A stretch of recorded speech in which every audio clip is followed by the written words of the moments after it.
ये तैयारी और दर्द देने वाली है। ये तब जब आप इस दर्द को लेने के लिए तैयार। अब जब आपने ये सोच लिया कि हमें तो तैयारी नहीं करनी, फिर तो काहे का दर्द, फिर तो सब सुकून में गुजर रहा है। और बहुत सारे बच्चे ऐसे ही होते हैं जो बहुत सिंपल सा, बहुत सहूलियत वाला रास्ता अपनाते हैं और वो ये कहते हैं कि भाई हमें तो हल्का हल्का करने दो। जितना भी तुमने समझा था 11th में अपने हिसाब से समझा, अब तुम 12th में आ गए। कुछ लोग 12th में भी सीरियस और ज्यादा हुए होंगे तो वो 12th में भी मेहनत कर रहे हैं। तो ये सारे टीचर्स जो तुम्हारे साथ मेहनत कर रहे हैं उनकी वजह से ही तुम आज यहाँ तक टिके हुए हो। अपनी अंदर और हिम्मत बटोरो और कुछ दिन की बात और है यार, कर डालो।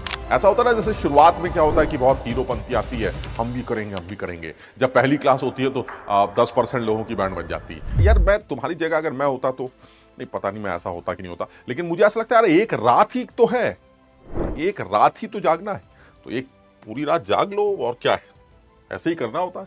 पर एक रात जाग के खत्म कर देंगे, बस फेंक दिया, हो गया चैप्टर, और क्या करना होता। तो अब देखो मौका निकालो, एक रात जाग के निपटा दो, साला देखा जाएगा।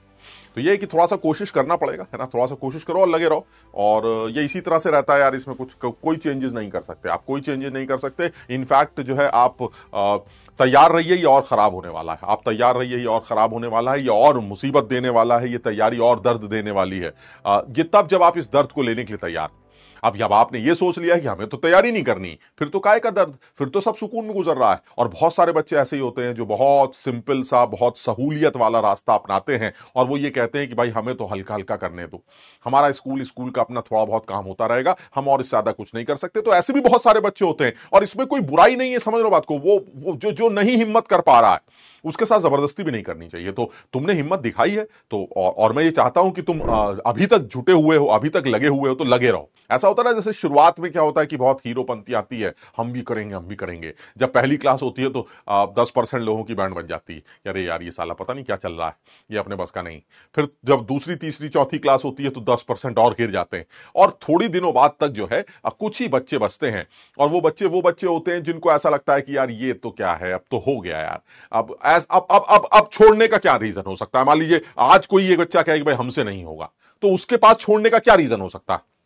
या तो उसके पास ये रीजन होगा कि उसके समझ में नहीं आ रहा है। ऐसा तो हो ही नहीं सकता, ऐसा इसलिए नहीं हो सकता क्योंकि अगर उसके समझ में नहीं आ रहा होता तो वो तो पहले ही छोड़ चुका होता। आज ऐसा क्या हो गया, आज ऐसा क्या हो गया जो आज से समझ में आना बंद हो गया, उसको अगर नहीं समझ में आना होता तो उसको पहली क्लास से समझ में नहीं आ रहा होता।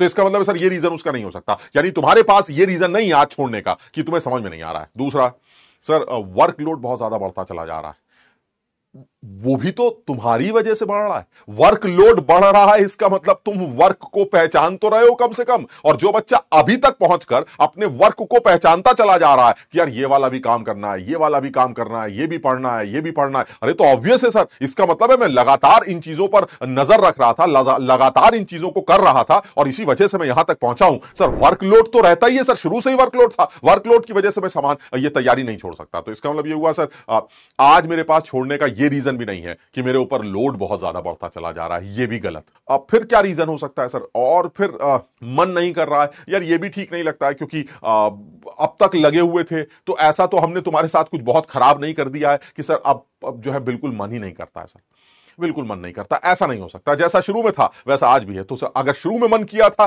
तो फिर आज भी मन करना चाहिए। और जिनको शुरू में ही मन खराब हो गया था वो आज तुम्हारे सामने है ही नहीं। इसका मतलब जो आज हैं वो लोग हैं जिनके पास अब न करने का कोई कोई बहाना ही नहीं।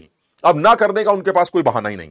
तो इसलिए मैं तुमसे यही बोलूंगा कि भाई अब तुम फंस चुके हो, अब तुम कोई भी रीजन नहीं दे सकते कि भाई ऐसा है कि भाई मेरा जो है ये रीजन है कि मैं इसलिए मैं अब तैयारी नहीं करना चाहता। वो रीजन है ही नहीं तुम्हारे पास क्योंकि वो सारे रीजन जो थे वो शुरू में ही खत्म हो चुके हैं और जो शुरू में खत्म हो चुके हैं वो बच्चे भी शुरू में खत्म हो चुके हैं। आज सिर्फ वो लोग जुड़े हुए हैं जिनके पास कोई बहाना नहीं है तैयारी ना करने। तो यार बड़ा सीधा है भाई कि जब तुम्हारे पास कोई रास्ता ही नहीं और सबसे बड़ी बात है तमाम मुसीबतों को झेल चुके हो, आप समझ रहे हैं सर। अब ऐसा होता है, अब तो दर्द भी नहीं होता सर, अब तो दर्द भी नहीं होता जब आप कोई उल्टी सीधी चीजें पढ़ाते हैं कि भाई यार स्टडी स्टेट अप्रोक्सीमेशन भी एक ऐसा तरीका है जो रिएक्शंस की मैकेनिज्म्स को बना सकता है, रिएक्शंस की मैकेनिज्म को देखकर उसका डिफरेंशियल रेट लॉ, उसका ऑर्डर डिसाइड कर सकता है। सर ये भी एक तरीका है सर। ये अब तो ये सब सुन के दर्द भी नहीं होता सर क्योंकि इतने दिनों से यही सब चल रहा है सर। अब तो अपने आप इम्यून हो चुके हैं सर, ये सब न सुने तो बुरा लगता है कि यार ये क्या कर रहा है यार, ई नॉट इज इक्वल टू 3 - 2। अरे ये क्या बात होती है सर? अब क्या आप बता रहे हैं कि इलेक्ट्रोड एक ऐसी चीज है जहां से इलेक्ट्रॉन आते हैं, जहां से जाते हैं? अरे सर इसमें मजा नहीं आता सर, ये क्या बेकार की बातें कर रहे हैं? अब तो जब तक दर्द नहीं मिलता तब तक मजा नहीं आता सर। सॉल्ट ब्रिज हमारा लिक्विड लिक्विड जंक्शन पोटेंशियल को कैसे मिनिमाइज करता है सर? ये लिक्विड लिक्विड जंक्शन पोटेंशियल क्या होता है? सॉल्ट ब्रिज का ये नया काम क्या आता है सर? अब तो ये मजा आता है सर। जब तक ये बातें ना हो तब तक सर ये सब खेल कूद में मजा नहीं आता। अब तो दर्द भी इतना बढ़ चुका है कि सर अब तो दर्द भी नहीं होता, समझिए बात। तो यार ऐसे में यार भाई देखिए ऐसा है, और मैंने पहले भी एक बार बोल चुका हूं, अब एक्सट्रीम है, अब ये एक्सट्रीम चल रहा है, नाउ दिस एक्सट्रीम। अब इससे ज्यादा कुछ नहीं होने वाला तुम्हारे साथ। हां तुम अगर कुछ अपने साथ अलग कर गुजरो तो अलग बात है, बट अब तुम्हारे साथ इससे ज्यादा कुछ गंदा नहीं होने वाला। लगे रहो लगे रहो लगे रहो, कुछ अच्छा ही मिल जाएगा, बात खत्म हो जाएगी।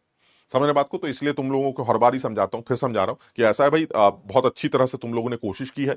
मैं मतलब इसमें मेरा कोई हाथ नहीं है, तुमने 11th में भी बहुत मेहनत की थी, है ना? जितना भी तुमने समझा था 11th में अपने हिसाब से समझा। अब तुम 12th में आ गए, कुछ लोग 12th में भी सीरियस और ज्यादा हुए होंगे, तो वो 12th में भी मेहनत कर रहे हैं। तो ये सारे टीचर्स जो तुम्हारे साथ मेहनत कर रहे हैं, उनकी वजह से ही तुम आज यहां तक टिके हुए हो। मुझे ऐसा लगता है कि अपनी अंदर और हिम्मत बटोरो, और कुछ दिन की बात और है यार, आप कर डालो, रिजल्ट मिल जाता है। समझ रहे हो? मिल जाता है, सबको मिलता है, जो मेहनत करता है उसको मिलता है, तुम्हें भी मिलेगा।